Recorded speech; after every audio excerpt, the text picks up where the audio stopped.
আসসালামু আলাইকুম। সবাই কেমন আছেন? আশা করি সবাই ভালো আছেন। আমরা আল্লাহর রহমতে ভালো আছি। তো আবারও অনেকদিন পর আপনাদের সাথে একটা নতুন মোটামুটি বড় ভিডিও নিয়ে আসলাম। আহ কতদিন আসলে মানে শরীরটাও ভালো যাচ্ছে না এবং মনও ভালো যাচ্ছে না। যার কারণে ভিডিও দেখা যায় যে আপলোড দেওয়ার জন্য আসলে দেরি হয়ে যায় বা কোনো ভিডিওই করি না। অনেক সময় আছে যে এক জায়গায় গেলাম, বসলাম, ফ্যামিলির সাথে সবাই এনজয় করছি, ভিডিও করতে ভুলে গেছি বা ওই কোনো আ রেস্টুরেন্টে গেলাম বা কোনো কি বলে এটা? মানে কোনো বেকারাইতে গেলাম যাতে সকালবেলা নাস্তা করতে পারবো। আচ্ছা ঠিক আছে। ওইখানে যাওয়ার পরে ফ্যামিলির সাথে বসে সবার বাচ্চা-টাচ্চা সামলিয়ে আসলে ভিডিও করাটা একটু টাফ হয়ে যায়। তো আমি তো আসলে ৮-১০ টা মানুষের মতো যে রান্নার ভিডিও, বাচ্চাদের ব্লগ বা দৈনন্দিন জীবনের ব্লগগুলা আসলে সেইভাবে শেয়ার করি না। যার কারণে আমার ভিডিওগুলা আসলে ২-৩ সপ্তাহ হয়ে যায়, ২-৩ মাসও হয়ে যায়। আবার ১-১.৫ সপ্তাহ পরও আপলোড দেই। আসলে কি বলবো? একদমই আনপ্রফেশনাল বাট আসলে কি আমি তো এটাকে প্রফেশন হিসেবে তো নেইনি। প্রফেশন হিসেবে নিলে আসলে অনেক কিছুই দেখানো যায়, শো অফ করা যায়। আন্দাগুন্দি নাচের ভিডিও, আন্দাগুন্দি গানের ভিডিও, আন্দাগুন্দির রেসিপি। আচ্ছা রেসিপির কথা বলি যে মানুষ এখন YouTube দেখলেই দেখবেন যে এই রেসিপি করছে, সেই রেসিপি করছে।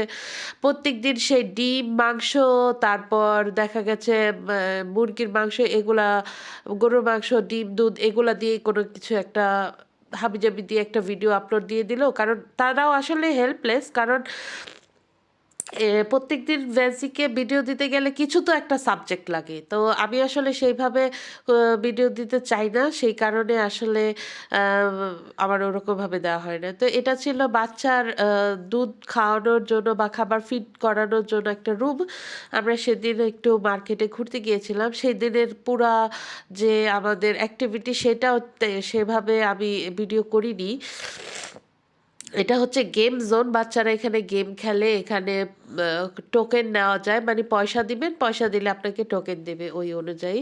এখানে আপনার পয়সা দিলে আপনার একটা কয়েন আসে। সেই কয়েনটা দিয়ে এই রাইড গুলাতে উঠা যায় আরকি।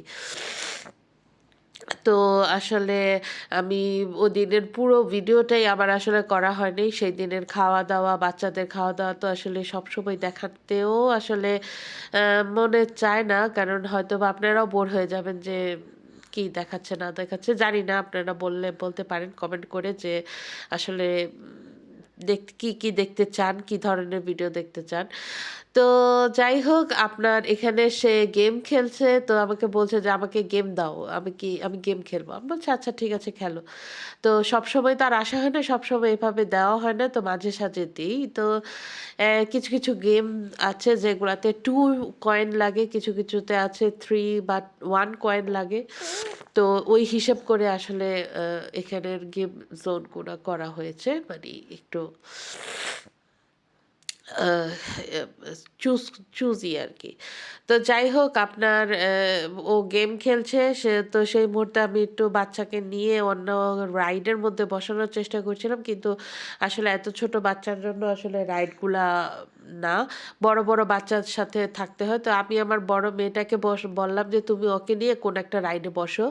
তো আমি এটার মধ্যে দিচ্ছিলাম কেন যেন হচ্ছিল না। মানে মেবি আমি কোনো কিছু রং করছিলাম বা কিছু তো একটা অবশ্যই প্রবলেম হচ্ছিল। কিন্তু অন্যগুলাতে মানি হয়েছে। কিন্তু এইটাতে আমি ভাবছিলাম যে এটাতে দেই কারণ এটা আস্তে ঘোরে এবং এটা এত বেশি মানি অ্যা পে জ বিপজ্জনক না।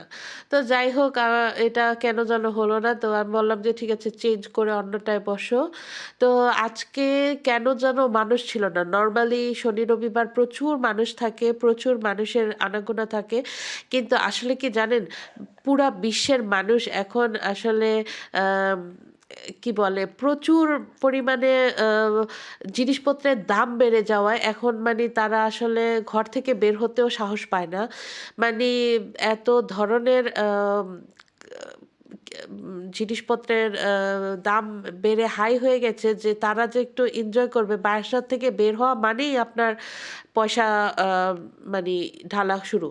ঠিক আছে? পয়সা ঢালবেন আর বাসা থেকে বের হবেন। এটাই হচ্ছে মানে এখনকার নিয়ম।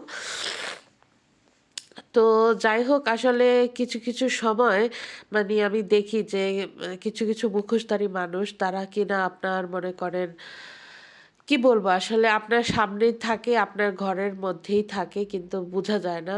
আ তবে কি একটা জিনিসের ব্যাপার কি জানেন? যে আপনার দায়িত্ব নিয়েছে না, হোক সে আপনার হাসব্যান্ড, হোক সে আপনার সন্তান। যেই মানুষটা আপনার দায়িত্ব নিয়েছে তাকে কখনোই ভুলে যাবেন না। তার অবদান অবদানের কথাটা কখনোই ভুলে যাবেন না। দেখবেন যে সেই অবদানটা আসলে আপনাকে অনেক বড় করে বড় মাপের কোনো মানুষ বানিয়ে দিয়েছে। কারণ আ আমরা আসলে যদি নিজের রুট, নিজের পরিস্থিতি, নিজের আ কি বলে? নিজের আ দুর্বল সময়টাকে ভুলে যাই, তাহলে আসলে আমরাও সেই মানুষদের পর্যায়ে পড়ে যাই যারা নাকি আপনার ওই যে বলে না দুধ খেয়ে মুখ মুছে ফেলে, আপনার উপকারের কথা কখনো মনেও রাখবে না এবং আপনাকে সকল দিক থেকে প্রেশারাইজড করবে। আপনাকে আ যেমন একটা উদাহরণ দেখাই যে আমরা যারা বিদেশে থাকি তাদের কিন্তু সুন্দর জায়গা যাওয়া, কোনো কিছু উপভোগ করা বা আপনার কি বলে দেখেন যে আমরা পরিবারসহ বাইরে যাচ্ছি, এই এনজয় করছি, সেই এনজয় করছি। আমাদের কিন্তু এত টাকা পয়সা খরচ করা লাগে না। মাশাআল্লাহ বিদেশের যে প্রত্যেকটা নেচার বলেন, বাইরের প্রকৃতি বলেন এতটাই সুন্দর। আপনি যদি জাস্ট খালি ঘর থেকে রেডি হয়ে বাইরে বের হন, গাছের তলায় একটা ছবিও তোলেন, ওয়াও! Perfect picture. ঠিক আছে? এটার জন্য কিন্তু অনেক টাকা পয়সা খরচ করা লাগে না। অনেক মানি জায়গায় যেয়ে মানি শো অফ করা লাগে না। যেমন মনে করেন আ জার্মানির কথা যদি বলি তাহলে এখানে মনে করেন অনেক এরকম জায়গা আছে যে জায়গাতে আমরা চাইলেই শুধু গাড়ির তেলটা ভরলেই আমাদের শুধু যাওয়ার জায়গাটাই বাকি। তাহলে কিন্তু আমরা ওইখানে যেয়ে এনজয় করতে পারবো। তো আমাদের কিন্তু লাখ কোটি টাকা খরচ করতে হবে না। অ্যাজ ইউজুয়াল কোনো বাঙালি যদি বাংলাদেশ থেকে এখানে এসে ওই জায়গাটা এনজয় করতে যায়, তার ভিসার ব্যাপার আছে, তার পাসপোর্ট, তার টিকেট, তার সবকিছুর ব্যাপার আছে। তো ওই হিসেব করলে দেখা যায় ওই জায়গাটার জন্য তার খরচই হয়ে যাচ্ছে প্রায় আম ১০-২০ লাখ টাকা। আরো বেশিও হতে পারে। আমি একটা বেসিক আইডিয়া দিলাম হয়তোবা। তো দেখা যায় এর জন্য আসলে অনেকে মনে করতে পারে আল্লাহ তাদের তো পারফেক্ট লাইফ। ইনশাআল্লাহ মাশাআল্লাহ আলহামদুলিল্লাহ ভালো আছি। বাট তার মানে এই না আমরা অনেক টাকা পয়সা খরচ করি, অনেক টাকা পয়সা নষ্ট করি। আসলে তা না।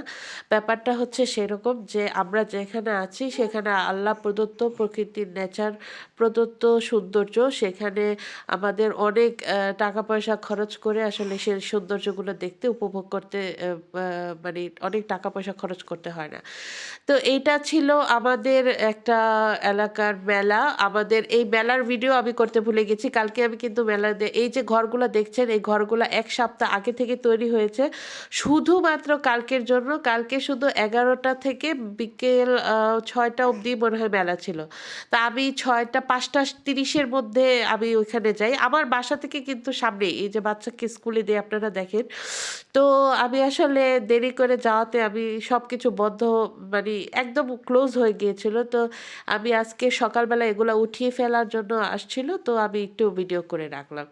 তো সকালে এই যে খাচ্ছি গ্রিন টি আমার আম্মি আমার জন্য এত কষ্ট করে অ্যা কি বলে এটাকে সাজনা পাতা আ গুঁড়ো করে দিয়েছে সেটা খেতে পারছি না। এনিহাউ অনেক কষ্ট লাগে পাতাটা দেখলেই আমার আম্মুর কথা মনে পড়ে। যাই হোক আরেকটা নতুন ভ্লগ নিয়ে আসবো আপনাদের সামনে। আল্লাহ হাফেজ।